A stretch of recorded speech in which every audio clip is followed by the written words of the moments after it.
Olá, tudo bem? Silvi,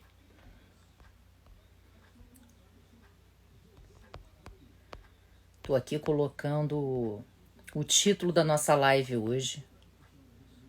Tá, dois. Oi, Tati, tudo bem? Oi, Acioli, como é que você está? Tudo bem, minha gente? O professor Sérgio André já está entrando. Eu só tô fixando aqui o tema da nossa live. Pronto. Sejam muito bem-vindos. Dias Gomes, também seja muito bem-vindo. A gente está aguardando o professor Sérgio chegar. A gente vai falar de um tema super interessante hoje. Muita gente me pergunta o que é TBU. TBU é tributação em bases universais. Tudo bem, Renata? Hoje a gente vai trazer um tema de tributação internacional, né? Normalmente a gente não fala muito sobre isso. E eu achei assim, olha, muito bom lhe ver, viu? E eu achei isso interessante, de um modo geral, para a gente poder debater, até porque tem muita coisa aí. Jaime, Lorraine, nossa, quanta gente querida tá aqui. Ana Carol, Raíssa, Dani. Dani, seja bem-vinda, muito bom te ver aqui com a gente. Peraí que o professor já ingressou. Deixa eu colocá-lo aqui. Oi, Patrícia! A Paty, nossa consultora de Direito Tributário Internacional, Rafael. Sensacional. Vamos lá. Já autorizei o ingresso do professor Sérgio, daqui a pouquinho ele está aqui com a gente.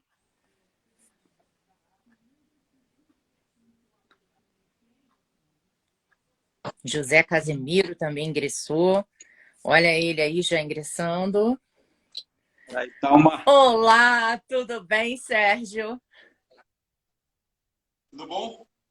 É que tá péssimo assim, peraí. Tudo bem? Eu tô, eu tô, eu tô ao contrário aqui. Não, eu Tá tô vendo que aparecendo você bem, tá não? nitidérrimo, com essa luz, entendeu? Eu tô super feliz, você tá quase um youtuber já. Então tá arrasando.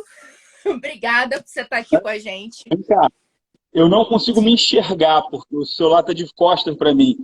É, eu tô aparecendo direitinho aí nessa tela, não? Você Tá, está cara, eu sou um aparecendo youtuber muito direitinho. mirim. Então, Não, beleza, eu sou um vocês. youtuber muito mirim, cara. Não, o importante é começar, Sérgio. E você está ótimo. Eu estou lhe vendo. Tá bom. Agora, olha só, primeira coisa que eu queria falar com você é muito obrigada por você ter reservado esse tempinho na sua agenda ocupada para estar falando com a gente sobre um tema super relevante. Eu estava falando com o pessoal aqui que, assim, Sérgio, eu sou sua fã. E tributação internacional é um tema que você domina mais do que ninguém. Você é uma grande referência no Brasil sobre isso. Inclusive, tem um curso no SEAD sobre tributação internacional que eu recomendo aos que não fizeram ainda que façam. Inclusive, eu estou fazendo. Então, assim, acho que vale muito a pena e essa oportunidade de você poder trazer em 1 hora e pouquinho alguns pontos relevantes em relação a essa tese das bases universais é bastante importante. Porque é uma tese que ela vai estar sendo usada cada vez mais. Eu acho que houve de certa forma, uma parada em algumas discussões de tributário internacional em razão dos problemas, né, de pandemia. O próprio Brasil desestimulou muitos investimentos, muita gente saiu, muita gente também retirou empresas no exterior.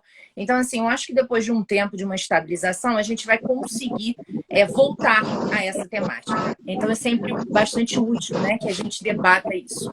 Então, antes de mais nada, e de te passar a palavra, eu queria apresentar para os nossos ouvintes uma mini biografia do Sérgio. O Sérgio ele é professor da UERJ, né? Ele é livre docente da USP, advogado e consultor jurídico. Como eu já disse, especialista em direito tributário internacional. E, além do mais, até hoje, nós vamos debater algo que está neste livro aqui dele, tá? Sobre tributação dos lucros auferidos pelas empresas controladas e coligadas no exterior. Eu já comecei a ler, vale muito a pena. Ele fala não só do artigo 74 da MP 21.5835, como também da Lei 12.973. Portanto, está super atualizado. Sérgio, agora que eu falei igual uma matraca, eu passo a palavra a você para você poder falar com os nossos ouvintes aqui. Um monte de gente te mandando beijo, abraço e boa noite.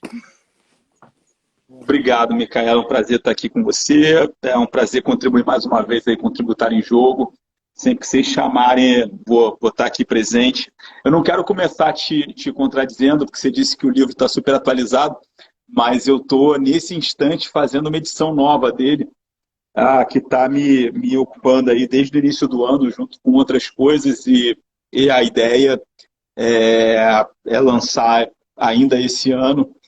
No final das contas, eu estou segurando um pouco, porque há indícios fortes de que nós teremos uma nova iene em breve, e naturalmente eu não quero lançar o livro já desatualizado, né? Então eu vou segurar, sigo atualizando ele, já mexi muita coisa no livro. O problema de atualizar livro é uma das coisas mais chatas que a gente faz, eu acho. Mas nesse caso aí não tinha jeito. Tem outros que eu abandonei e não pretendo mais atualizar. Acho que o melhor exemplo é o meu livro de processo administrativo, que eu acho que eu não faço nunca mais. Mas esse livro aí de lucro no exterior, pelo menos mais uma edição eu vou fazer. E estou trabalhando forte nela e espero que ainda esse ano esteja disponível. Prazer estar aqui contigo, Então e vamos ficar vamos em todos frente. fofocando. Assim que publicar, avise que a gente vai divulgar aqui, que é um livro de super interesse de muitas pessoas e super legal. Eu estou lendo aqui a edição, estou achando massa. Esse livro, eu escrevi ele em 20 dias na primeira edição, logo que saiu a lei. Eu tinha combinado com o Valdir, no dono da Dialética, que eu lançaria o livro logo depois que saísse a lei. Eu escrevi ele muito rápido. E essa segunda edição, ela é 2016, eu escrevi ela basicamente em 2015. E de 2015 para cá, a quantidade de palestra, de aula, de trabalho, de parecer, de tudo que eu fiz em cima de lucro no exterior foi muito grande. Então, tanto de coisa que eu tenho para incluir, para mexer, é impressionante. Então, eu reestruturei o livro inteiro. Eu estou bastante... Estou querendo muito lançar esse livro logo. Eu já olho essa segunda edição aí e quase não reconheço ela mais. Mas vamos lá, vamos tentar antecipar o que vem de novo na próxima edição. Não quero desanimar as pessoas a comprar nessa edição aí, não. De repente, compra num saldão. Não, tá todo mundo horrorizado com a sua produtividade. A Tati está comentando aqui que você acabou de humilhar as pessoas dizendo que escreveu o livro em 21 dias. Mas tudo bem, vamos deixar isso de lado no momento. A gente sabe que você é uma pessoa fora da curva, né? E vamos falar aqui do tema da nossa live. Olha só, espero que não tenha figuras de mão nesse livro. A Cristiane está mencionando aqui. Olha só, pessoal, o seguinte. A gente vai falar de tributação de bases universais. Eu queria antes, eu tinha conversado com o Sérgio para a gente fazer uma introdução, ele falar um pouco de como é que isso começou no Brasil, como é que isso estava sendo tratado, até a gente chegar a esses dois diplomas normativos que geram calor, né? Primeiro o artigo 74 da MP 2158 e depois a 12973. Então, Sérgio, te passo a palavra para você dar esse overview para a galera. Eu vou tentar ser breve, embora esse seja um tema que eu, quando começo a falar, não paro mais, mas como o histórico não é o mais interessante do que a gente vai falar aqui hoje, eu vou ver se consigo me conter. A gente sabe que essa história ela começa com a Lei 9249, em 95, que no artigo 25 estabelece pela primeira vez aqui um sistema de tributação em bases universais para pessoas jurídicas. A tributação em bases universais já existia para pessoas físicas, mas é com a 9249 que a gente inicia essa jornada da tributação em bases universais para pessoas jurídicas. Desde aquele momento, a gente adotou um critério que as pessoas têm a dificuldade de aceitar, que é um regime de neutralidade da exportação de capitais. A lógica, embora hoje você tenha diversos critérios de neutralidade na tributação internacional, há dois critérios que se costuma falar com mais costume, que é a neutralidade da exportação, que é a ideia de que você tenha a mesma tributação, seja investindo no Brasil, seja investindo no exterior, e que é o que justifica o nosso sistema de inclusão total da tributação de controladas no exterior, ou seja, a ideia de que o empresário, ao decidir investir no Brasil ou decidir investir na Alemanha, ele vai ter a mesma carga tributária, que são os mesmos 34%. Então, essa é a lógica por trás do nosso sistema. A gente tem um outro critério de neutralidade que justifica, por exemplo, o PIS e COFINS em importação, o ISS na importação, o ICMS na importação, que é a neutralidade na importação de capitais, que é você fazer com que a aquisição de bens, serviços do exterior tenha a mesma carga tributária que a aquisição doméstica.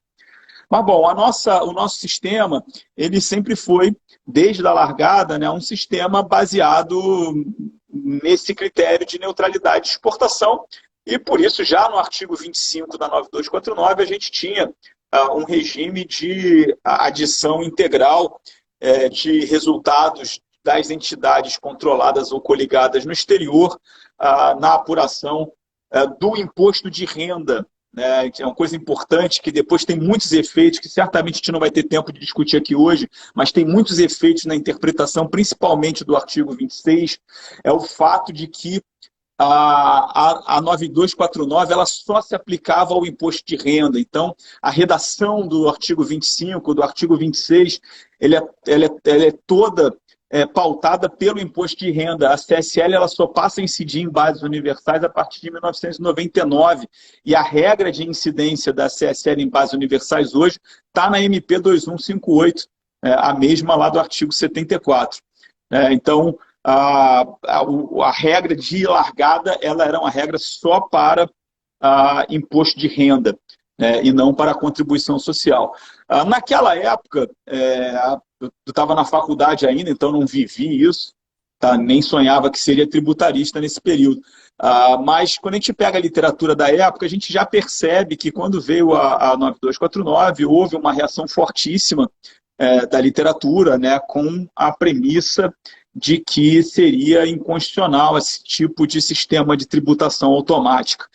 A reação, num primeiro momento, teve efeito no sentido de conter a regra, tanto que em 96 foi editada a Instrução Normativa 38, que é um exemplo raro de instrução normativa que claramente restringe a lei, né? Porque a Instrução Normativa 38 ela veio para trazer hipóteses de disponibilização e, de uma certa forma, afastar a tributação automática que estava prevista no artigo 25 da Lei 9249.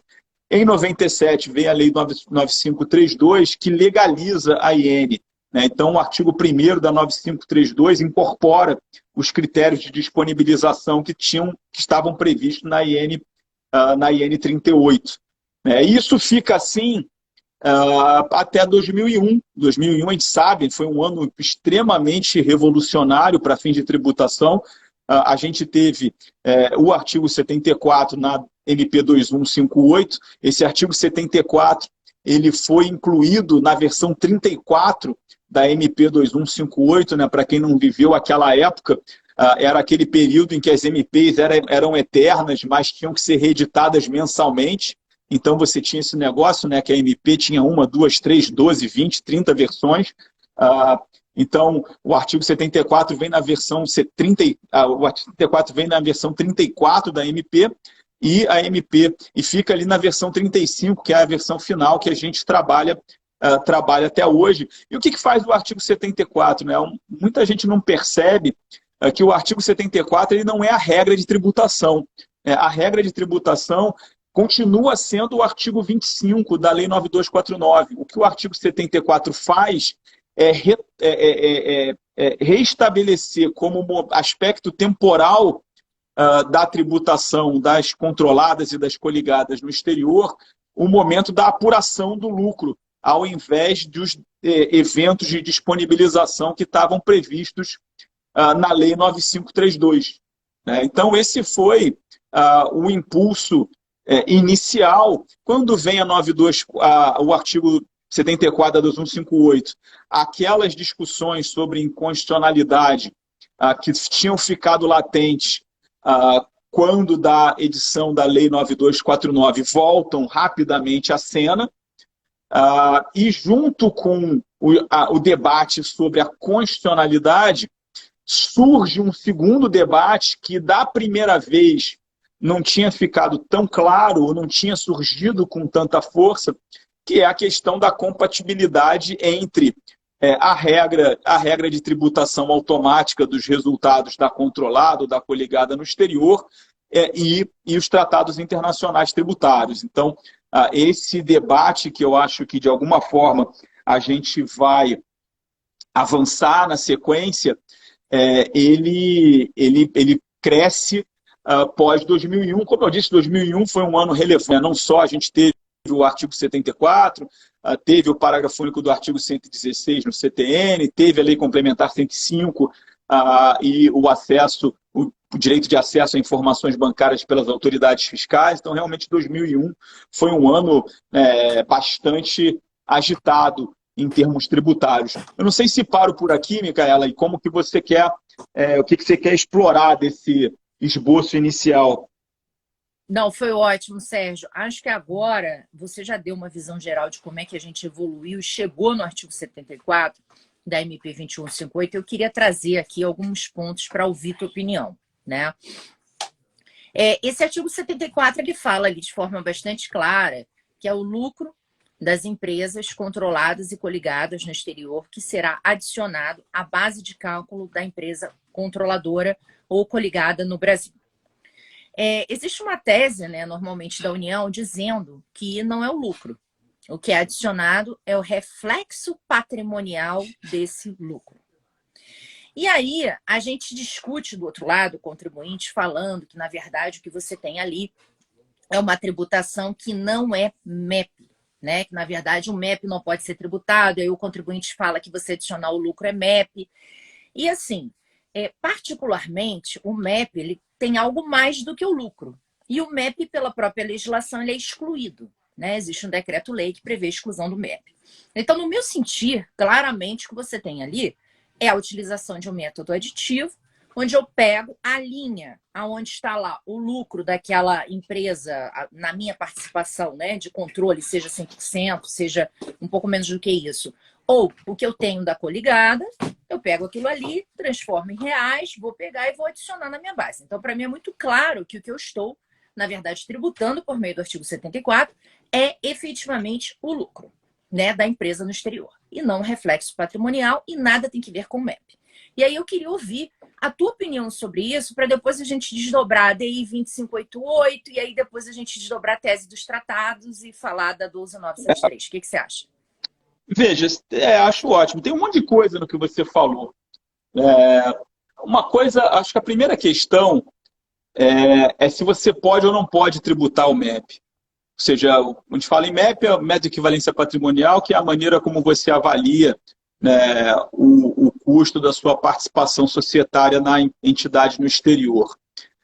Então, acho que a grande discussão em relação à equivalência patrimonial veio, na verdade, com a Constituição Normativa, a 213, basicamente quando ela disse que você deveria adicionar o resultado positivo de equivalência patrimonial. Então, acho que foi a Instrução Normativa que criou essa confusão em relação à equivalência patrimonial, que efetivamente não está na lei. A lei a MP nunca disse que você tributaria equivalência patrimonial. Você tem razão. O que a MP estabeleceu, e na verdade já estava estabelecido na 9249, é a adição do lucro. E isso acabou depois ficando pacífico, me parece, tanto na jurisprudência do CARF quanto no STJ. E recentemente a gente teve, inclusive, uma manifestação do Supremo sobre isso, de que o que você adiciona no regime da MP 2158 é o lucro da entidade no exterior. Isso me parece a questão fácil de responder. A questão difícil de responder é se a lei pode tributar o MEP.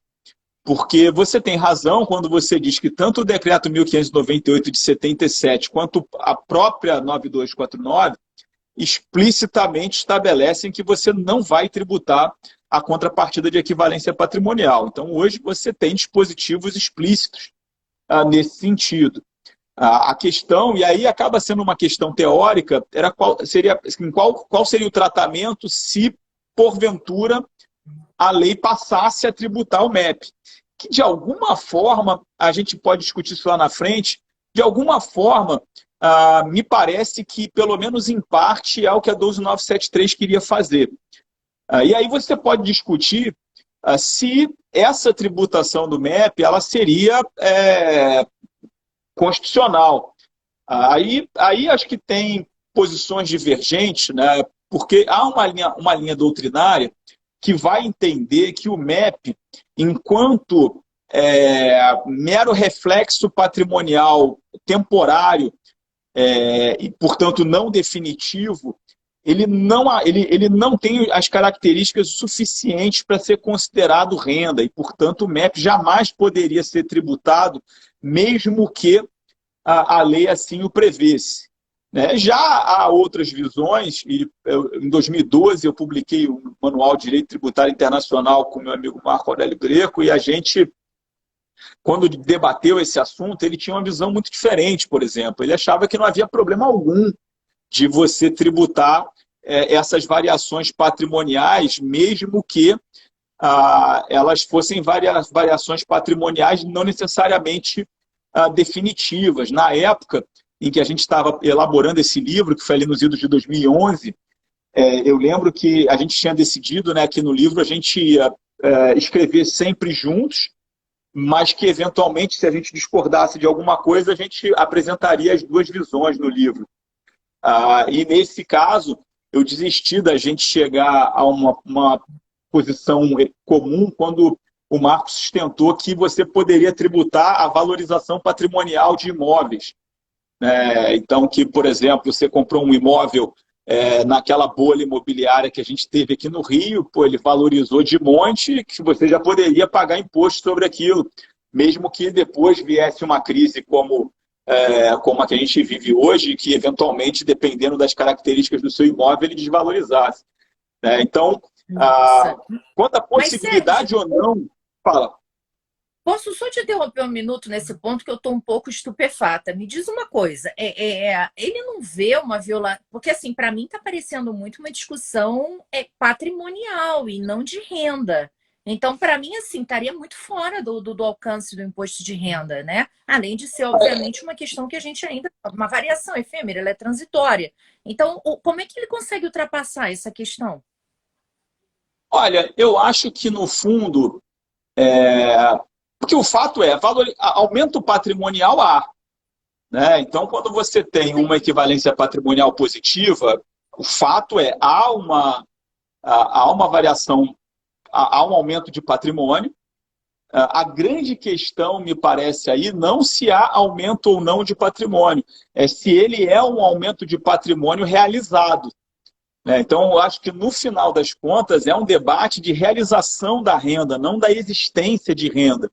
A mesma coisa acontece se você compra um imóvel e, por qualquer razão, constrói um metrô na frente dele e 2 anos depois ele vale o dobro. É inevitável a gente reconhecer que houve aumento de patrimônio. Seu patrimônio vale mais.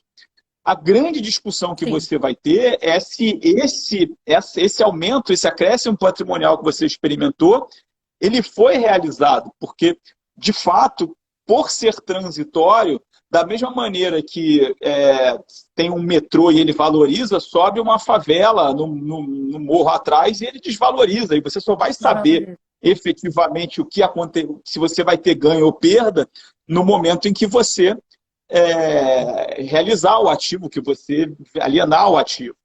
Mas, assim, voltando, eu não queria perder, porque isso é um saco sem fundo para a gente entrar na discussão do imposto de renda em si.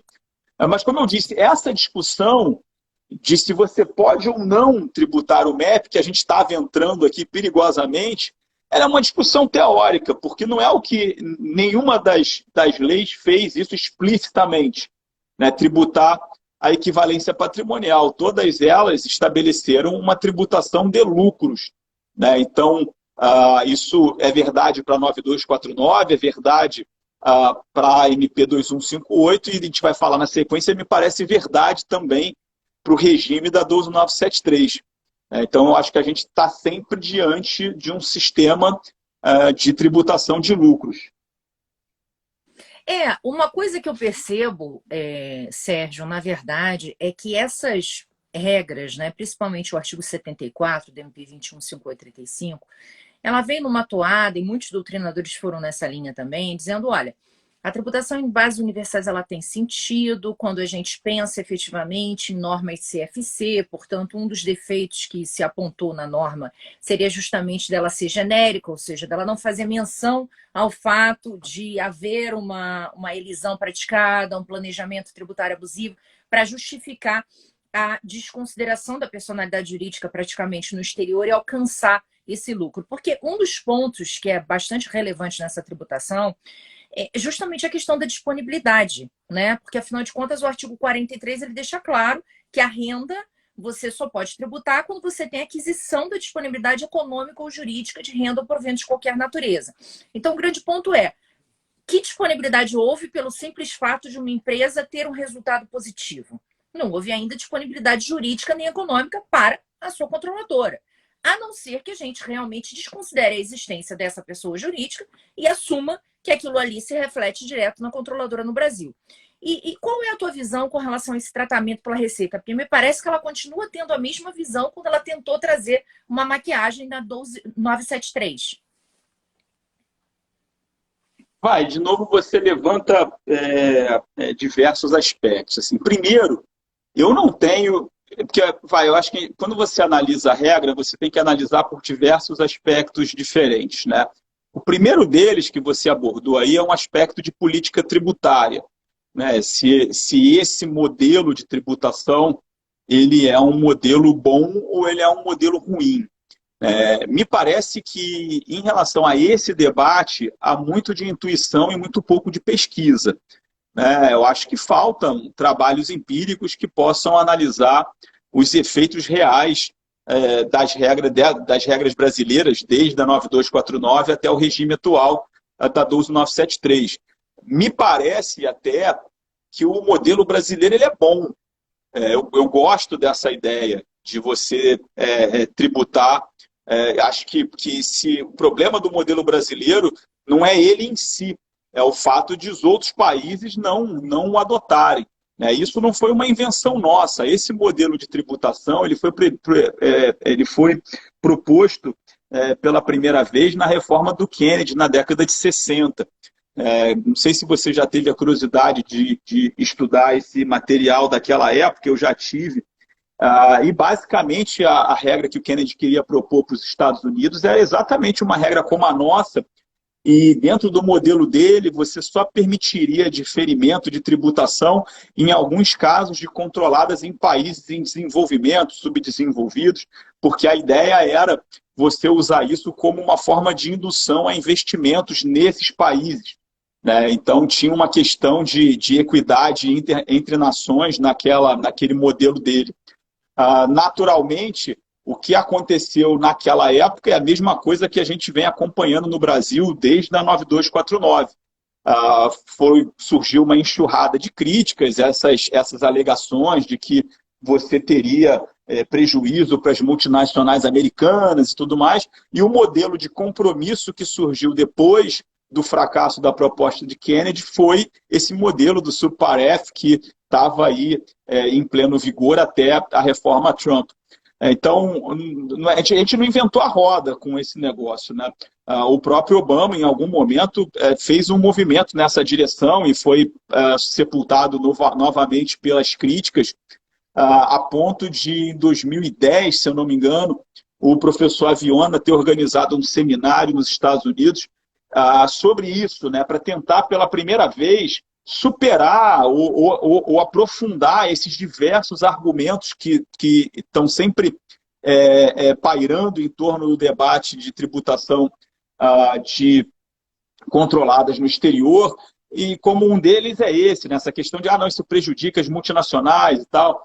E esses estudos eles estão publicados num volume, os estudos que foram levados a esse congresso, e tinha um estudo muito interessante em que a primeira pergunta do autor era o que é uma multinacional americana? No caso lá, o referencial deles era americano. O que é uma multinacional americana? É uma empresa de capital americano independente de onde ela está? Ou é uma empresa que não interessa de qual é a origem do capital, mas que está localizado nos Estados Unidos? Não é multinacional americana, não. O que é uma empresa americana? Então, assim, que a gente, quando olha essa questão, está muito orientado pelo foco na origem do capital, né? Mas me parece ser uma questão, um ponto, uma proposta válida de política tributária, entender que, olha, uma empresa brasileira que invista no exterior e gera emprego lá na Índia, e gera muito pouco valor agregado. Eu prefiro incentivar a empresa que vai investir aqui no Brasil e gerar emprego. Não estou dizendo que isso isso não é uma resposta ou uma afirmativa, só estou dizendo que a questão me parece muito mais complexa na análise do ponto de política tributária dos efeitos dessa regra. O que talvez deixe a gente um pouco, principalmente quem estuda esse negócio há muito tempo, um pouco decepcionado, é que esse debate de política tributária nunca foi apresentado de forma muito séria, né? Então, e transparente. Então, a gente nunca teve, né, o governo, ou a Receita Federal, ou o Ministério da Fazenda, da Economia, quem quer que seja, nesses mais de 20 anos que a gente tem esse modelo, a gente não teve uma discussão pública de qual é o porquê do modelo, o que a gente quer buscar com esse modelo, quais são os efeitos do modelo. Mas, desculpa, mas isso eu acho que ninguém sabe, nem o poder público e nem as empresas também. Então, no teu primeiro ponto de política fiscal, me parece que o debate é muito pobre e intuitivo. No segundo ponto que você fez, relacionado à constitucionalidade da regra, e a existência ou não de renda, historicamente, eu publico sobre essa porcaria há muito tempo já. E, historicamente, eu sempre me manifestei pela inconstitucionalidade da regra. Não por esse negócio que todo mundo diz, que também me causa um certo embrulho, você sabe que tem que ser para combater planejamento, tem que ser nada. Isso não existe um padrão, não existe uma constituição tributária global que diga que uma regra de tributação de lucro de contrato tem que ser de um jeito A, B ou C. A regra é do jeito que a legislação doméstica estabelecer que vai ser. Então, eu acho isso também uma bobajada tremenda. Que fica, todo o trabalho me cansa demais, que fica esse negócio, que as regras que no mundo inteiro são regras de controle de situações abusivas, e aqui não é, paciência, viva com isso. Não tem problema nenhum na adoção do nosso modelo em si.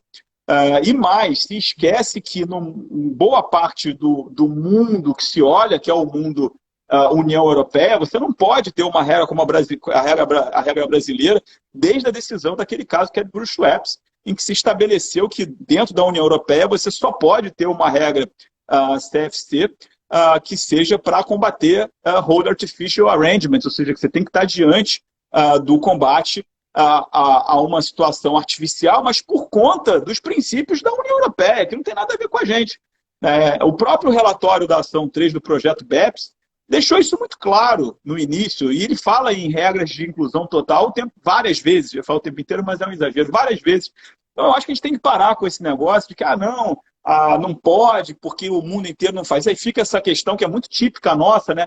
É uma regra CFC, não é uma... lógico que é uma regra CFC. O que é uma regra CFC? É uma regra de tributação automática de lucros de controlada no exterior. Mas os outros países não usam esse regime, mas os outros países, não nascemos colados neles. Então, honestamente, acho que não é por aí. Por fim, a questão da constitucionalidade em si, da existência ou não de disponibilidade de renda para a empresa brasileira. Foi o que a gente falou já antes.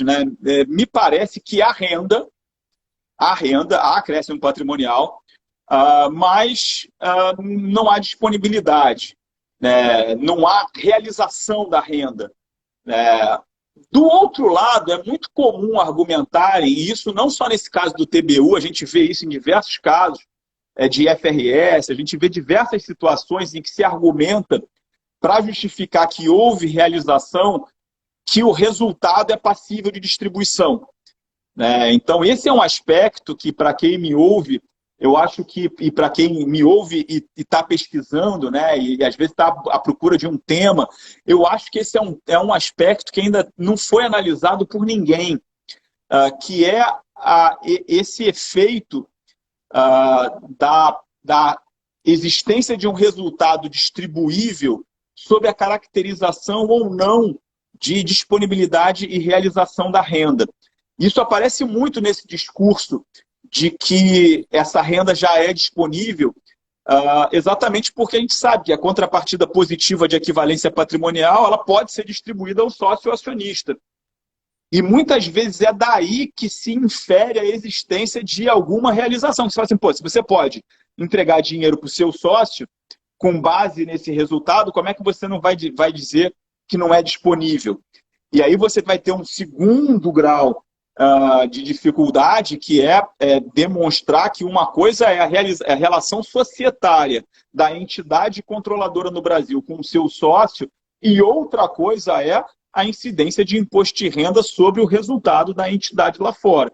Mas muitas vezes se tenta justificar essa tributação com base na potencialidade de distribuição. E veja que é uma potencialidade de distribuição, porque no fundo, você não tem o que distribuir, porque aquilo é só um resultado contábil que não tem caixa.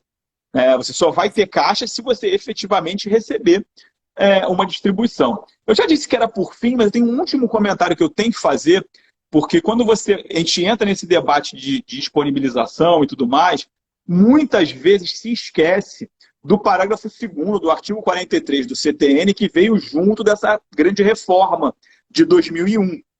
Porque quando vem a Lei Complementar 104 e inclui o parágrafo 2º no artigo 43, ele coloca lá uma disposição estabelecendo que o caso de rendimentos e lucros do exterior, a lei vai estabelecer o momento de disponibilidade. Então, ali, o CTN pretendeu delegar ao legislador ordinário essa competência para estabelecer o momento de disponibilidade. É óbvio que todos nós argumentamos que o parágrafo 2º não pode ser lido isoladamente do caput, dos incisos 1 e 2, e que para poder, que o legislador ordinário só pode estabelecer como disponibilidade algo que seja um acréscimo patrimonial realizado, etc, etc, etc. Porém, a gente não pode esquecer que isso é mais uma peça nesse quebra-cabeça, porque a gente tem que lidar com uma regra do CTN que delega ao legislador ordinário a competência para estabelecer o momento de disponibilização no caso de lucros auferidos no exterior. Não sei se falei demais, Michela, mas passo de volta para você. Não, você foi sensacional como sempre. Aliás, trouxe vários pontos. Eu acho importante porque você pensa fora da caixa, como o Daniel Giotti colocou aqui muito bem, e você demonstra que determinados argumentos, realmente que a gente ouve bastante falar e que são batidos cotidianamente, muitas vezes não tem seu fundamento. E às vezes vale mais a pena a gente focar naquilo que é o relevante, para que efetivamente a gente possa ter um debate que seja produtivo. Eu queria ouvir um pouco mais de você com relação a esse artigo 74, na parte atinente à capacidade contributiva, que eu te falei só relativamente a CFC, né? E aí agora eu queria ouvir de você da capacidade contributiva. Por quê? A gente lá na DI 2588, que não resultou em nada para as controladas que não estavam situadas em paraíso fiscal, afinal de contas a presunção de constitucionalidade continua existindo, houve empate técnico até 6 anos, né, esse negócio para ser julgado, e mudando todo mundo lá. Mas, ao fim e ao cabo, um dos temas que foi levado nessa ADI seria justamente a questão da violação à capacidade contributiva. Afinal de contas, assim, que é possível e que o CTN de fato previa isso, né? A possibilidade de que a lei ordinária determinasse quando seria o momento da disponibilização, essa presunção que a 74 teria gerado, que o artigo 74 teria gerado, passa a ser uma presunção meio que absoluta, e isso não representa efetivamente, como você bem colocou, o ingresso daquele capital, ou seja, eu estaria tributando sem que houvesse efetivamente uma capacidade contributiva materializada na operação. E aí eu queria ouvir de você, o que você acha? Esse argumento tem apelo? Você concorda que haveria um oferimento a esse princípio? Não? Olha, é interessante esse teu ponto, porque, no fundo, para você chegar à conclusão de que há um problema de capacidade contributiva, você precisa passar por uma decisão sobre a questão que a gente estava discutindo antes. Porque, obviamente, se você entende, como entendeu, por exemplo, o ministro Nelson Jobim, que capitaneou essa posição lá na DI 2588. Se você entende que há uma renda disponível e realizada, naturalmente não há violação à capacidade contributiva nenhuma. Por outro lado, se você entende, como sustentou, por exemplo, o ministro Marco Aurélio, que nesse caso não havia é, é, renda disponível para o controlador no Brasil, e aquela época coligada no Brasil também, consequentemente há uma questão de capacidade contributiva. Então, me parece aqui, e eu tenho evitado, eu acho que quando a gente joga esses argumentos principiológicos ou axiológicos apenas como argumento de reforço, às vezes a gente polui o debate com outros aspectos que efetivamente são absolutamente secundários na questão em si, né? Então, eu honestamente não vejo uma discussão de capacidade contributiva que seja autônoma, porque eu acho que ela vai surgir, a premissa para ela surgir é a decisão quanto à compatibilidade ou incompatibilidade desse modelo de tributação com a estrutura constitucional e prevista no CTN do imposto de renda. Então, eu não vejo autonomia nesse argumento. Eu não sei se fez sentido o que eu te falei, mas eu acho que ele polui muito, até porque capacidade contributiva é um princípio carregado de diferentes percepções então acaba que eu brinco sempre com isso, né? Quando a gente está, inclusive, orientando e tal, a gente tem que ter cuidado com esses argumentos e com esses temas que são maiores do que a própria discussão, né? Então, eu sempre conto esse caso. Eu estava conversando com o Gilson, que agora é doutorando lá nosso lá na UERJ, e que fui orientando dele no mestrado, e a gente estava conversando ali em frente aos elevadores, e ele fazendo uma dissertação sobre controle da extrafiscalidade nos incentivos fiscais, e ele me para ali para falar, professor, eu queria entender como é que a gente vai estruturar o capítulo sobre capacidade contributiva. Eu falei para ele, vai muito simples, não vai ter esse capítulo. Não tem por que entrar no seu trabalho e discutir capacidade contributiva. Então já está estruturado, ele não existe no seu trabalho. E eu acho que é um pouco disso, assim, a gente tem essa tendência, né, a incluir debates e temas principiológicos em tudo, né? Eu não sei se é um pouco por conta da minha formação, né, que foi uma formação mista de Big Four com escritório e tudo mais, eu tendo a ser mais pragmático quando a gente está analisando casos concretos. É o que eu digo, por exemplo, quando a gente entra nos debates de solidariedade, dever fundamental de pagar tributos. Quem já fez matéria de planejamento tributário comigo na UERJ sabe que uma das primeiras coisas que eu falo é esquece esses troços, não tem nada a ver com planejamento tributário. Planejamento tributário é fato. Não é questão axiológica, não é questão de princípio, é questão de fato. Tem que entender o que o contribuinte fez e o que ele disse que fez. A gente compara uma coisa com a outra. Se ele disse que fez algo que não aconteceu na realidade, você desconsidera. Se ele disse que fez algo que aconteceu na realidade, você tem que aceitar. E se ele poupou dinheiro com isso, ele que compre um iate vai ser feliz. Eu acho que eu acho que esses debates eles têm seu lugar e sua hora. E acho que aqui não é nem a hora nem o lugar de um debate como esse. Não, perfeito, Sérgio. Agora eu queria perguntar para você o seguinte.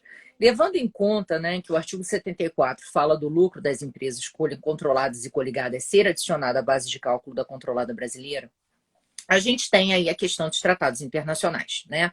O Brasil celebrou diversos tratados internacionais e todos eles seguindo aí mais ou menos o modelo OCDE, onde você tem uma previsão bem clara com relação a lucro e outra bem clara com relação a dividendos, né? Geralmente, o artigo 7º desses tratados fala que quando o lucro é oferido por uma empresa situada em um dos estados parte, nesse estado deve ser tributado.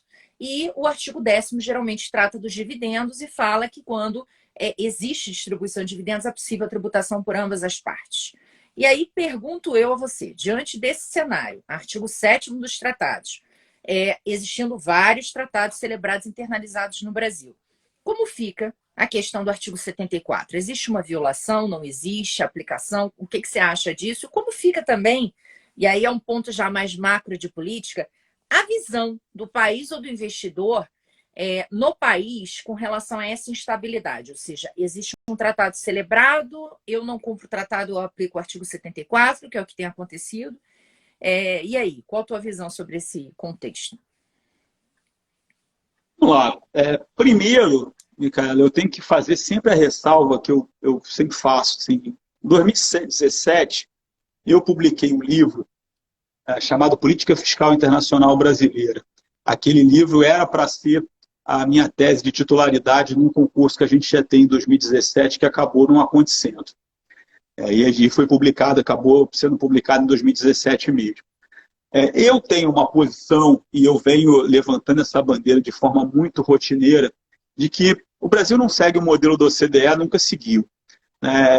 Nesse livro, eu faço um levantamento e eu mostro que 99%, para não dizer 100% das decisões da Receita Federal fazem esse comentário, de que o Brasil segue o modelo da OCDE, as decisões judiciais fazem esse comentário, as decisões do CARF, 90% fazem esse comentário, e, a meu ver, isso é um equívoco. Os tratados internacionais celebrados pelo Brasil eles são muito mais próximos do modelo da ONU do que do modelo da OCDE. O miolo dos acordos nossos, ali nas regras distributivas, a partir do artigo 6º, eles são muito mais próximos do modelo da ONU do que do modelo da OCDE. E digo mais, os nossos acordos, em diversos aspectos, eles são mais protetivos da tributação de fonte do que o próprio modelo da ONU. É óbvio que, como o modelo da ONU foi feito em cima do modelo da OCDE, essa percepção de que, no fundo, o modelo da ONU é mais relevante para a gente do que o modelo da OCDE não é tão fácil de ser notada, porque os dois modelos estruturalmente são muito parecidos. Embora o modelo da ONU venha paulatinamente se diferenciando, desde 2016, com a inclusão do artigo 12A, agora esse ano a inclusão do artigo 12B, então você vê o modelo da ONU ficando, a meu ver, mais interessante, cada vez mais interessante que o modelo da OCDE. Eu faço essa ressalva porque boa parte da frustração que eu vejo nas pessoas em relação a algumas interpretações do fisco brasileiro, algumas decisões judiciais, não é uma frustração educada sobre o que são os nossos acordos. É uma frustração sobre a diferença, o gap da interpretação e o modelo da OCDE, mas se esquece que a gente não segue aquele modelo. Então, eu vejo muito comumente essa coisa, não, mas a gente está fazendo uma coisa que é completamente o oposto do modelo da OCDE, mas é porque a gente não segue aquela porcaria, nunca seguimos. Então, eu acho que a primeira coisa que eu coloco aqui é isso. Assim, eu acho que é um equívoco esse negócio que a gente segue o modelo da OCDE, por mais que seja um equívoco repetido, saindo das bocas de 98% das pessoas que tratam do assunto. Então, esse é um primeiro ponto. Em relação a essa discussão dos tratados em si, eu tenho que dizer, eu defendo a incompatibilidade do modelo com os nossos acordos desde pelo menos 2005. Então, é uma posição que eu defendo há muito tempo. O que não significa, de modo algum, que eu acredite que a interpretação da Receita Federal ela seja uma interpretação obtusa, seja manipulação do acordo para não cumprir a obrigação internacional, nem nada do gênero. Eu acho que a interpretação da Receita Federal ela tem algum sentido, e eu tenho que confessar que pelo menos umas 2 vezes na semana eu acordo concordando com ela. Embora, como a semana tem 7 dias, ainda há mais dias que eu acordo discordando dela. Porque, veja, a primeira dificuldade que eu vejo que as pessoas não enfrentam é que, então eu acho que a gente tem que dar um passo atrás. A primeira pergunta que você tem que fazer em relação às nossas regras, e você já fez, a gente já passou por ela, a regra é constitucional? O Brasil pode legitimamente considerar que esse lucro da entidade no exterior é lucro da empresa brasileira? E, obviamente, a gente tem 2 respostas para essa pergunta, sim ou não. Hoje, em termos concretos, a gente só pode responder sim, como você disse, porque é a regra que está em vigor. Até que chegue ao Supremo outro caso para julgar a matéria de novo, já tem caso lá com eles, mas vai até que o Supremo julgue esse assunto de novo, e pode ser que o prolongamento da pandemia faça isso por nós, Mas até que o Supremo julgue a matéria de novo, o fato é, a gente tem que pautar a nossa análise com a premissa de que a regra é constitucional, que pode fazer isso. E aí a gente tem que dar o passo para analisar a questão das convenções, assumindo que a regra é constitucional. Porque eu vejo as pessoas confundirem muito os dois argumentos. Né? Quando você começa a trabalhar, mas é um absurdo tributar isso no Brasil, mas é absurdo, primeiro que absurdo não gera, né, afastamento de lei formal, né, ou de medida provisória com força de lei formal. Né? E segundo, que absurdo ou não, é o que nós temos hoje. Essa regra é considerada constitucional. Então, assim, quando a gente parte dessa premissa, que é o Estado brasileiro pode considerar o lucro da empresa francesa como lucro da empresa brasileira, a gente já percebe que o debate de tratados, como eu disse, ele é menos simples do que as pessoas fazem parecer. As pessoas fazem parecer como se isso fosse uma coisa absolutamente evidente e que a Receita Federal fosse um bando de maluco tentando distorcer os tratados para pegar o contribuinte na esquina. Não é isso que acontece. A discussão ela é muito mais sofisticada. Porque você sabe bem que, e por mais que haja discussões teóricas sobre isso, a gente teve agora o meu querido amigo Ramon Tomazella defendeu a tese dele, doutorado na USP, sobre isso, dupla tributação jurídica versus dupla tributação econômica. O fato é que há uma espécie de consenso internacional de que os acordos eles só existem para afastar a dupla tributação jurídica. Ou seja, eles somente se aplicam para... E qual é a diferença de dupla tributação jurídica para dupla tributação econômica? Né? É que a dupla tributação jurídica ela acontece no mesmo contribuinte, enquanto a dupla tributação econômica ela acontece em contribuintes diferentes. A dupla tributação jurídica acontece no IR-fonte, a dupla tributação econômica acontece na CID, no PIS e COFINS importação. Né? Então, isso é uma coisa que está no início dos comentários, seja do modelo da OCDE, seja do modelo da ONU, é que aqueles modelos de convenção eles se prestam para afastar a dupla tributação jurídica. E o fato é que a nossa regra de TBU ela não gera uma dupla tributação jurídica. O Brasil não está tributando a entidade francesa junto com o Estado francês. Nem a França está tributando o controlador brasileiro junto com o Brasil. A regra brasileira ela gera uma situação de dupla tributação econômica. Eu tenho o mesmo lucro sendo tributado duas vezes. Então, isso já, a meu ver, deixa claro como a discussão ela é muito mais difícil e sofisticada do que se apresenta no dia a dia. Né? Porque você tem que, para justificar a aplicação do artigo 7º, nesses casos, que o artigo 7º, sobre o lucro das empresas, ele não é um artigo vocacionado para esse tipo de tributação. O artigo 7º, a vocação dele é a tributação de fonte. Ele é uma restrição ou uma atribuição de competência à fonte. Tanto que quando a gente começa a aplicar o artigo 7º para esses casos de controlado, a gente fica todo errado para aplicar o requisito do estabelecimento permanente. Porque aquele dispositivo ele não foi feito para esse tipo de situação, claramente. Então, como é que você chega... Mas você está falando tudo isso, como é que você diz que desde 2005 você defende a aplicação dos tratados nesse caso? Como eu disse, me parece um debate muito mais sofisticado. A gente tem que, primeiro, olhar o artigo 7º como uma regra de atribuição de competência objetiva sobre os lucros e não como uma regra que pretende evitar a dupla tributação jurídica em relação a incidências dos dois tributos, né, sobre o mesmo sujeito. Eu creio que é o único jeito de você efetivamente chegar à conclusão de que o artigo 7º dos acordos se aplica nesses casos primeiro, você dar um passo adiante nessa premissa que não está escrito em nenhum lugar de que os acordos só afastam a dupla tributação jurídica. Eu acredito que em alguns casos ele pode sim afastar a dupla tributação econômica. E vejo no artigo 7º exatamente um exemplo de dispositivo convencional em que, no fundo, o que você está protegendo, o que você está afastando, é a tributação sobre a materialidade, sobre o objeto lucro.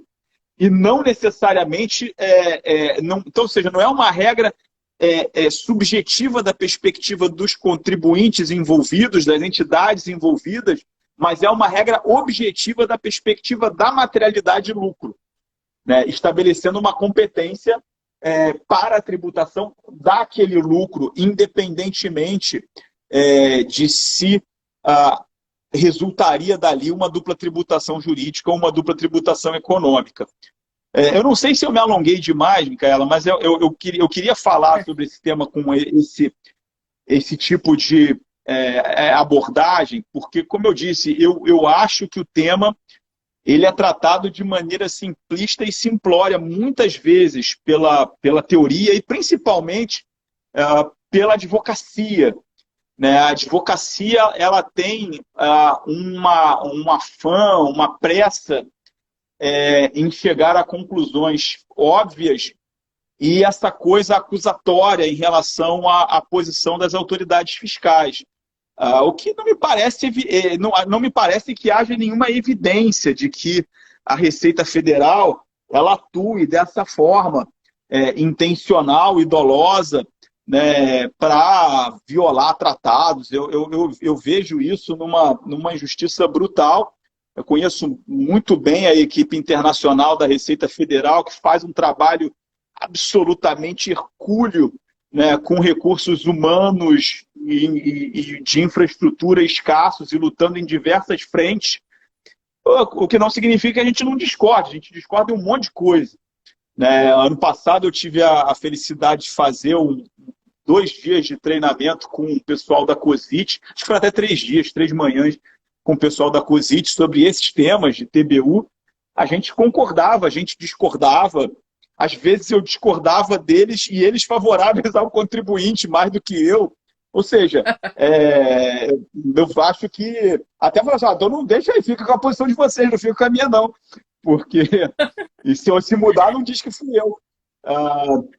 Por Mas favor, eu acho isso. Assim, eu acho isso. Assim, eu não acho que exista esse comportamento doloso, intencional, meio maquiavélico, não. Eu acho que eles têm uma posição que é razoável, defensável, não é a minha. Eu já escrevi no sentido oposto inúmeras vezes, e estou de novo, como eu falei logo no início, né, estou atualizando o livro, já passei por essa parte, e acho que essa parte no livro agora ficou muito mais refinada do que nas edições anteriores. Então, é uma das partes que eu fico feliz em fazer esse livro novamente, para poder aprofundar mais. Na edição anterior, eu tinha um discurso muito mais ácido em relação às posturas da Receita Federal, porque, vejam, eu fiz meus 44 anos agora, dia 20 de maio, mas eu comecei muito cedo nesse negócio. Eu comecei com 21 anos e comecei já escrevendo. Eu escrevi meu primeiro livro ali, eu tinha 23 anos. Então, a verdade é que a gente escreveu muita bobagem ao longo do tempo, né? Inevitavelmente, escrevi muita bobagem.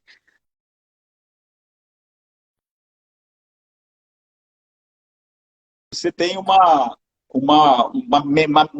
percepção assim, de evolução, né?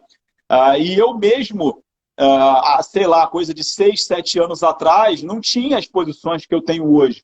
Eu me recordo muito de uma palestra que está disponível no YouTube, no canal da ABDF, de um congresso da ABDF, se eu não me engano, de 2013, em que eu participava junto com o Alberto Xavier, querido, saudoso mestre, e eu ia lá para cabelo pretinho e falando que o Brasil não tinha política fiscal internacional, que era tudo um absurdo, não sei o que, tal, tal, tal. Hoje eu olho para aquela manifestação, que infelizmente ficou gravada em vídeo, e eu olho assim e falo, mas quanta bobagem esse garoto falava, né? Fala tanta coisa para estudar, né? Então é inevitável a gente evoluir. Mas eu sigo convicto de que há um argumento forte de bloqueio da tributação pelos acordos. Eu só acho que ele é mais sofisticado do que usualmente é feito, e ele não é tão auto-evidente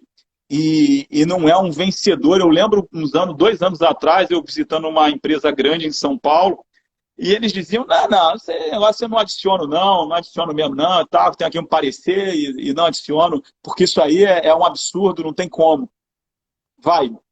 Já dei alguns pareceres sobre isso e tudo mais, e lógico que apetite de risco é uma coisa que varia demais de empresa para empresa, né? Agora, o que me assustou foi o nível de ingenuidade e ignorância daquela empresa, né? Porque uma coisa acredito nos argumentos, li aqui o parecer do Sérgio André, gostei, acredito nisso e vou comprar essa briga. Sei que existe uma briga e ele não me vendeu o pão de açúcar. Outra coisa é o sujeito que está lá achando que é uma bobagem isso, que é um abuso da receita, que não tem o que preocupar e que toma isso mesmo, não adiciona e segue a vida. Esse me preocupa, né? Porque eu acho que todas as posições de risco são válidas, desde que conscientes, né? A empresa que toma posição de risco na ignorância sempre me assusta muito. Não, eu acho que esse seu ponto ele é sensacional para reforçar, né, o quanto as pessoas às vezes escrevem e falam coisas que não conhecem, né? A tributação é um campo extremamente amplo, vasto, técnico, com muitas minúcias. Então, realmente, a gente, se fica na superficialidade, o risco que a gente tem de abordar determinadas questões de modo equivocado é gigantesco. E é isso que a gente vê demais, né, hoje em dia nessa matéria. Eu queria, assim, para ir já encaminhando a gente para o final, né, deixar claro o seguinte: basicamente, essa tributação, esse modo de tributação, o que a gente está discutindo aqui, não é, como eu já ouvi também, uma renúncia de receita, né? A gente não está renunciando o fato da receita tributar agora, quando existe o lucro na empresa controlada e coligada no exterior, ou quando ela resolve distribuir esse lucro por meio de dividendos, é apenas o momento da disponibilidade, que eu vou entender que eu vou escolher para tributar. Agora, isso não quer dizer que eu não vou tributar em momento algum esse lucro, né? Existem outras formas da gente tributar esse lucro. Então, essa regra do tratado, se eventualmente eu afasto o artigo 74 e aplico a regra do tratado, ao fim e ao cabo, o que eu estou fazendo é escolhendo um outro momento para tributar esse lucro, não dando-me isenção, como eu já ouvi. E aí eu queria ouvir de você, o que você acha disso? Não, eu acho que eu discordo de você, mas não sei, você vai dizer depois se eu discordei ou não. Tá. Porque é o seguinte, em princípio é verdade o que você disse, é uma questão de política tributária você definir qual é o melhor modelo. Tá? Isso é fato. Agora, quando a gente entra no debate dos tratados, e isso eu digo já nessa segunda edição do livro, e também estou reforçando na edição nova, é o seguinte: se o artigo 7º ele for aplicado, me parece que o Brasil não vai tributar isso nunca. Tá? Essa é a posição que eu já venho defendendo há algum tempo. Por que eu acredito que o Brasil não vai tributar isso nunca, né? O artigo 7º, de novo, assumindo a aplicação dele, o artigo 7º, parágrafo 1º, ele é uma regra de tributação exclusiva no país de residência, né? Então, se a gente assumir que ele é aplicável nessa relação Brasil-França, por exemplo, só a França tem competência para tributar lucros. Isso significa que o Brasil não vai ter competência para tributar lucros em momento algum. Legal. Você pode dizer, mas depois que eu distribuo, ele vira dividendo. Fato. Só que o Brasil não tem regra de tributação de dividendo controlada no exterior. Desde a DOV 249, passando pela 9532, passando pela MP 2158 e chegando na Lei 12973, em nenhum momento você tributa dividendo. Mesmo na sistemática da Lei 9532, que é muito parecida à sistemática que a gente tem hoje das coligadas tributadas por caixa, você não tributa o dividendo. Você pega lá o artigo 81 da Lei 12973, o que você tributa na coligada sujeita ao dito regime de caixa é o lucro da coligada. A diferença é que você vai tributar o lucro no momento do pagamento ao crédito, mas você continua tributando o lucro. Né? Então, o fato é que não existe regra doméstica estabelecendo tributação da distribuição de dividendo. Né? Numa situação em que você avalia o investimento por equivalência patrimonial, como regra, isso não vai nem transitar no resultado. A distribuição de dividendo, contabilmente, ela reduz investimento, ela não vai para resultado. Ela só iria para resultado se tiver um investimento avaliado por caixa, né, que não vai acontecer. Ou então, se você tivesse alguma situação em que você não tivesse lastro na conta de investimento para absorver aquela distribuição, o que eventualmente pode acontecer em função de variações cambiais, mas aí já é um tema que talvez a gente precisaria de várias lives para discutir isso, porque pode acontecer, né, que no momento que eu reconheço o MEP, eu tribute um lucro, no momento que o sujeito apura lucro lá fora, eu tributo um lucro no Brasil, e depois, quando o sujeito vai distribuir, uma vez que houve variação do câmbio no tempo, eu recebo uma distribuição de dividendo que é maior do que o lucro que eu tributei. Então, isso independente de tratado, de qualquer coisa, isso pode acontecer. Então, de eu ter um caixa de dividendo que é superior do que o lucro que eu tributei por conta de variação do câmbio. Eu tenho que tributar essa diferença? Não tem que tributar diferença nenhuma. A regra é de tributação do lucro. Se você tributou o lucro, está tributado. Se no momento seguinte você tem uma distribuição de dividendo cujo valor é superior ao lucro que você tributou, ok, fantástico, é um valor que você vai receber e não vai tributar. Então, eu não sei se era esse seu ponto, Micaela, mas nesse aspecto eu venho sustentando a posição de que o artigo 7º ele não gera um diferimento da tributação no Brasil. O artigo 7º ele gera uma não tributação do lucro no Brasil. Eu venho falando isso há muito tempo e sempre me assusta um pouco como as empresas não resolvem pelo menos tentar recuperar, porque eu sei que a maioria das empresas que aplicavam o artigo 7º tratavam ele como uma regra de diferimento. Ou seja, enquanto o lucro está lá fora, eu não preciso tributar no Brasil, porém, no momento que eu distribuo ele, eu passo a ter que tributar. Me parece equivocado, e até por isso que eu digo que a discussão de tratados ela aplica igualzinha para a coligada. Porque a gente não falou de 12973 ainda, né? Mas no regime atual da 12973, tem muita gente que só pensa a discussão de tratado para controlada. Eu não vejo nenhuma razão para você não aplicar a discussão de tratado numa coligada por caixa. Porque o que você está tributando na coligada por caixa é o lucro. Então, se você, na minha visão, a forma coerente de você aplicar o artigo 7º é, primeiro, você aplicar tanto para coligada quanto para controlada, você reconhecer que ele é uma regra de competência exclusiva, então ele não difere a tributação para o Brasil sobre os lucros para o futuro, não. Ele estabelece que só quem pode tributar é o outro país.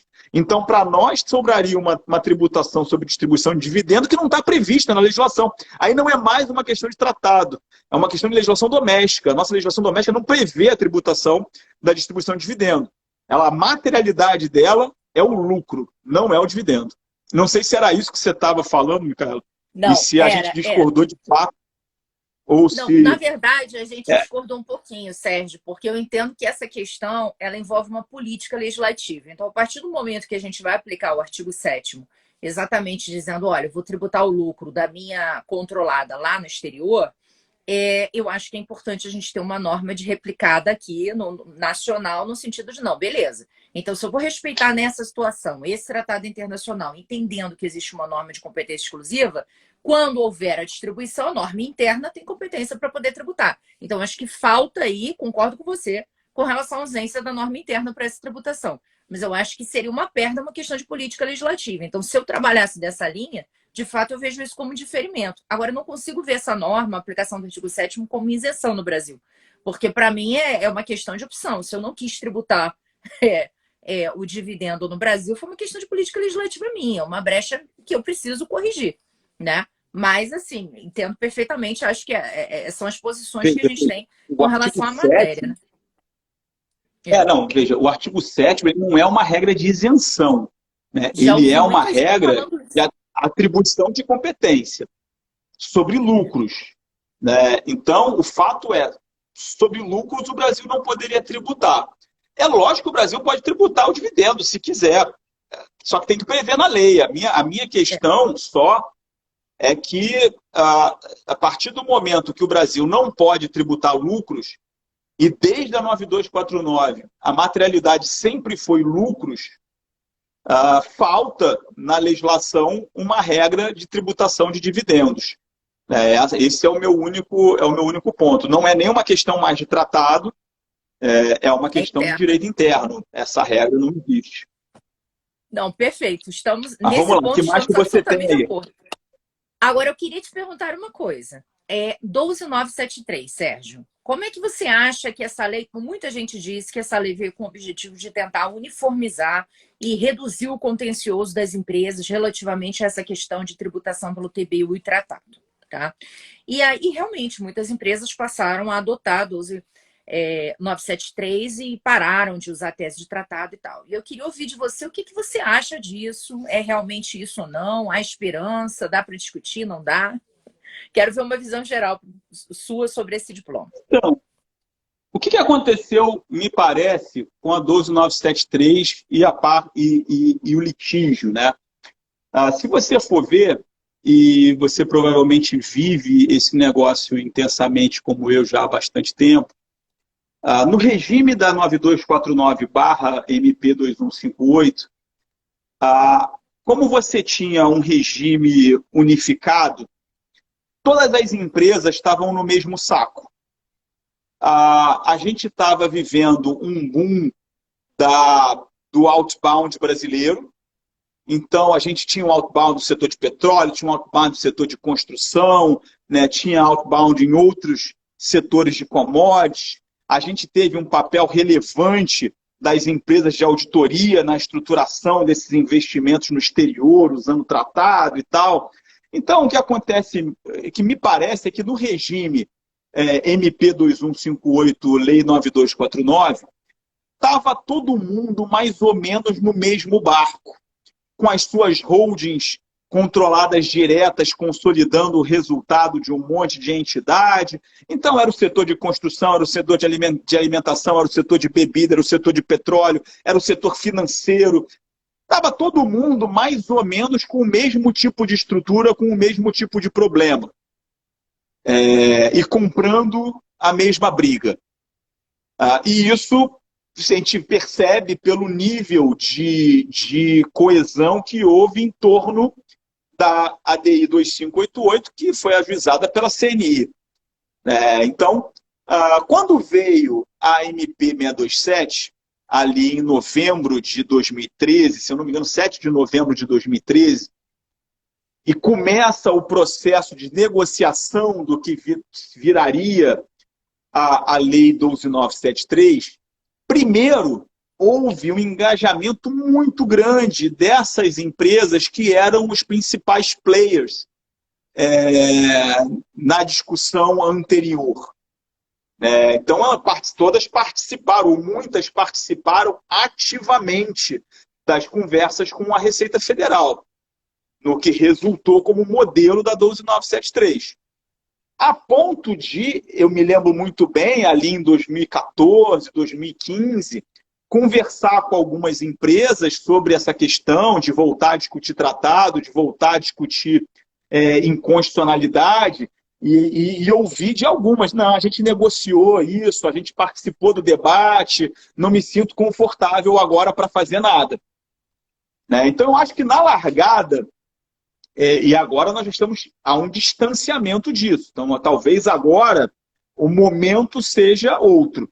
Mas naquele pós-12973, ali 2014, 2015, me parece que não havia ambiente para todo esse conjunto de empresas que sentou à mesa com a Receita Federal e negociou esse texto de alguma forma, para, de repente, saiu a lei entrar na justiça para aplicar tratado, entrar na justiça para questionar, para vir uma nova ADIM. Então, acho que isso foi uma coisa. Outra coisa que aconteceu com a 12973 é que, como ela é um regime muito mais sofisticado do que o anterior, as empresas deixaram de estar no mesmo barco.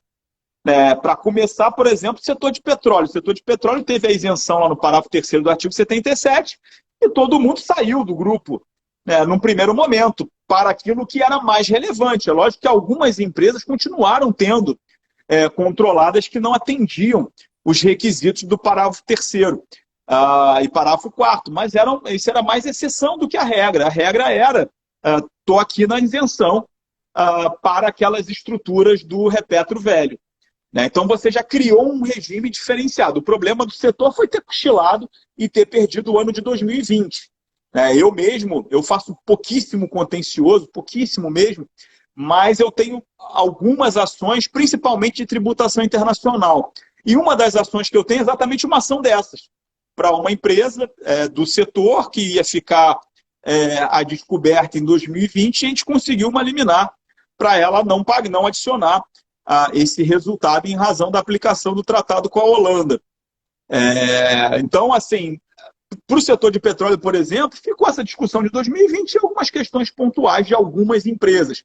Mas, como setor, o problema foi atendido pelo parágrafo 3º.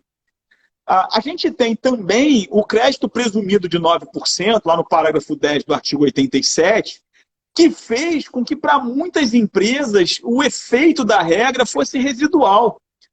Porque, com a aplicação daquele dispositivo, para que eu tenha efetivamente uma adição aqui, eu preciso ter uma tributação inferior a 25%.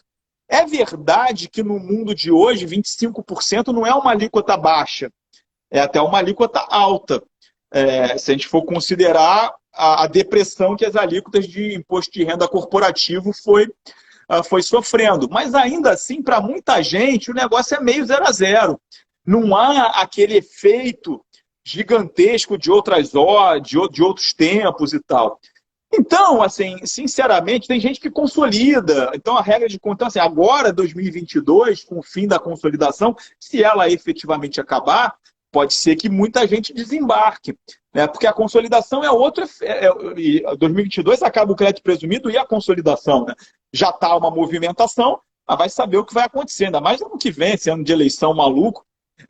Então, se você acaba com o crédito presumido e a consolidação, pode ser que muita gente que hoje está passando em branco passe a ser afetado. Então, o que acontece? O que eu vejo? Assim, eu acho que o que aconteceu de diferente dos dois sistemas é que no regime pré-12973 estava todo mundo no mesmo barco. No regime pós-12973, aí você tem vários barquinhos. E cada um está no seu barco e em algum momento faz sentido. E isso, para mim, explica o fato de você não ter tido uma iniciativa coletiva como foi a ADI 2588 contra o artigo 74. Porque nem todo mundo tem interesse nesse negócio. Então, a tendência, me parece, é ser muito mais iniciativas individuais do que algo coletivo assim.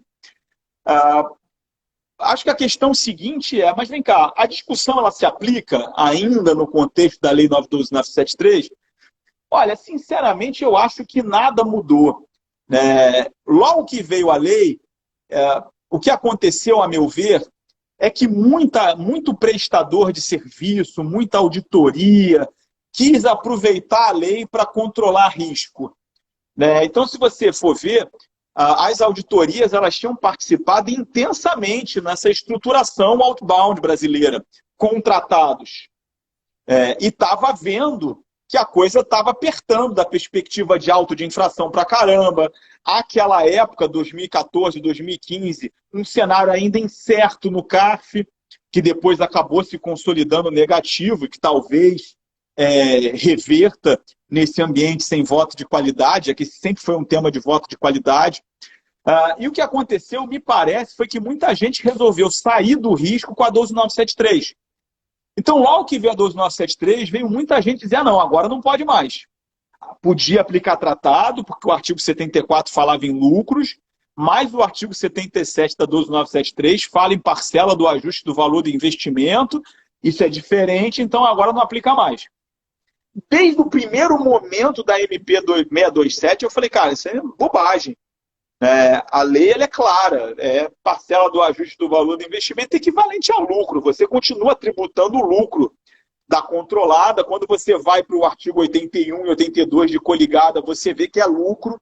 O tempo inteiro a lei fala em lucro. Inclusive, eu sempre brinco com isso, né? Porque esse negócio parcela do valor do ajuste do investimento só existe nos artigos ali 76, 77, que quando você vai mais para frente, num instante se esqueceu dessa ficção que foi criada e só se fala em lucro. Quando você pega ali a partir do artigo 85, que trata das deduções, a lei só fala em lucro. É evidente, o que você está tributando é o lucro. Então, o que eu venho insistindo é que nada mudou na discussão. A discussão é a mesma que existia antes. O tratado afasta a tributação do lucro não distribuído pela empresa brasileira. Então, acho que a discussão em si, o mérito da discussão, ele continua exatamente o mesmo e que não há nenhum efeito da 12973 em relação à discussão. Não sei mais uma vez aí se falei, não te respondi, Micaela, mas te passo de volta para a palavra. Super respondeu. Eu acho que era exatamente isso que a gente queria entender. Se você entende que a discussão ela persiste e, de fato, o teu opinamento foi nesse sentido, que é interessante. Para muita gente que está vendo a live, talvez seja uma oportunidade aí de trabalho surgindo. Bom, Sérgio, eu quero agradecer. Eu tenho N perguntas a te fazer ainda. Esse tema é um tema extremamente palpitante. Mas, assim, eu tenho que respeitar a sua noite, né? E a gente precisa terminar a live, então. E eu quero agradecer demais a tua participação, a aula que você deu, porque essa live literalmente foi uma aula, o tempo que você disponibilizou para a gente. E agradecer também a todo mundo que está acompanhando a gente até agora. Né? Maravilhoso ouvir você, estar aqui com vocês junto. E eu queria te passar a palavra para você se despedir do pessoal. Olha, eu vou me despedir, mas eu quero fazer um último comentáriozinho de algo que você disse que queria perguntar e não perguntou. Que é uma ressalva breve. O artigo 98 do CTN não tem nada com essa discussão. Então, da mesma maneira que a gente falou da capacidade contributiva lá atrás, que acaba virando um tema que cresce e que não tem muita razão de ser, a mesma coisa eu digo do artigo 98. Essa não é uma discussão de se o tratado vale mais, o tratado vale menos. Ninguém está discutindo se o tratado vale mais ou menos. O que a gente está discutindo é qual dispositivo do tratado aplica, como eu tenho que interpretar o tratado.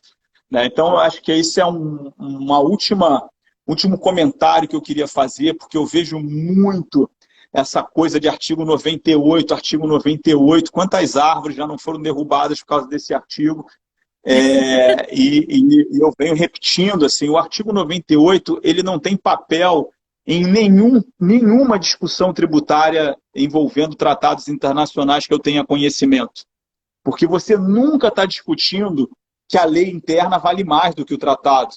O que você está discutindo é qual dispositivo do tratado aplica, se o tratado aplica, como eu interpreto o tratado. Então, isso não tem nada a ver com lei interna versus tratado internacional. É uma questão dentro do tratado, não é uma questão fora do tratado. E, mais uma vez, quando você coloca isso no meio da discussão, você desvirtua tudo. Eu sempre uso como exemplo essa decisão do caso Volvo. Você pega o voto do relator, ministro Gilmar Mendes, tem 34 páginas, são 30 páginas sobre relação de direito internacional e direito interno e 2 páginas sobre artigo 24.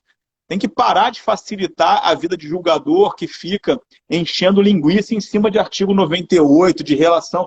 Para mim, o artigo 98 é um dos grandes culpados por nós não termos uma jurisprudência sólida, de mérito sobre temas de tributação internacional. Que o negócio sempre vai junto com essa porcaria de 98, e aí o julgador fica falando de 98, de tratados, não sei o quê, direitos humanos e bababá, e do tema tributário em si se fala muito pouco, quase nada.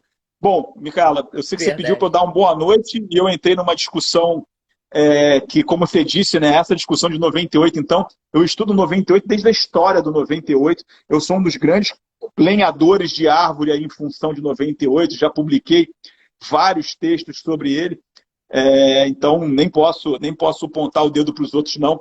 Mas queria te agradecer aí o convite. É sempre um prazer debater sobre esses temas. Eu gosto demais de tributação internacional. Na verdade, eu gosto demais de quase todos os temas.